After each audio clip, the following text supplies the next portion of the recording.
ba bai ci karo da lafiyayyen hankali ba. Idan matarka ta ce yi kaza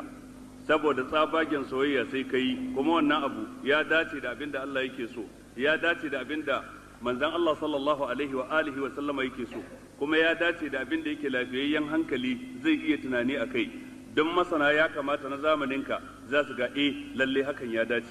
to wannan babu laifi. Amma yayin da matarka za ta sa ka yi abin da ya saba ma Allah, ya saba wa manzon Allah sallallahu alaihi hankali, to ku shakka babu wannan ba abu ne da ya dace ba. Idan har ka ci gaba da ganin cewa abin da ta sa ka yi din lallai shine yafi dacewa sama da abin da Allah ya ce, sama da abin da manzon Allah ya ce, sama da abin da masana ya kamata zamaninka suka gano, masu tunani da hangen nesan zamaninka suka gano, to lallai wannan ko dai kana cikin soyayya, makauniyar soyayya, ko kuma kana karkashin tasiri na sihiri. Allah tsare mu.